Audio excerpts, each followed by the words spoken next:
India-US defense relationship has strengthened in recent years, and US Defense Secretary James Mattis' three-day visit to India is aimed at injecting more momentum to defense and strategic ties.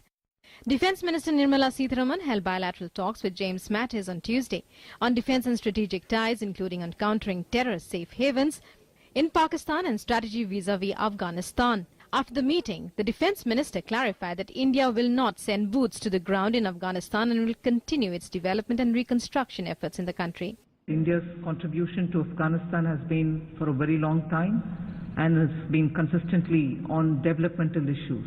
So India's contribution has been on these grounds, and we shall expand if necessary.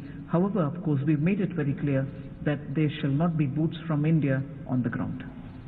In a joint press conference after the talks, Nirmala Sitharaman said that the situation in the neighbourhood and the growing menace of cross-border terrorism figured in their discussions, on which the two countries are on the same page. Mattis said that since terrorism has cost India and US heavily, the two countries recognize the threat posed by it and asserted that there can be no tolerance for terrorist safe havens.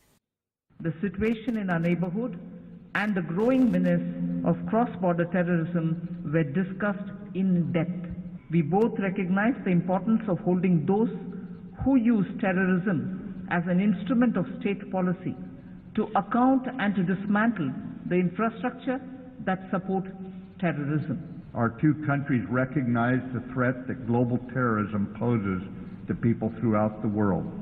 There can be no tolerance of terrorist safe havens. As global leaders, India and the United States resolve to work together to eradicate this scourge. Sitharaman has said that Mattis has assured that he will take up the issue of terrorism with Pakistan whenever he visits. I reiterated India's deep interest in enhancing defence manufacturing in India under Prime Minister Modi's Make in India initiative. The two countries agreed that the full implementation of the status of a major defence partner given by the US to India will provide further momentum to their collaboration on defence technology and manufacturing. They also discussed issues relating to maritime security in the Indian Ocean and the broader Asia-Pacific region, as well as regional connectivity issues.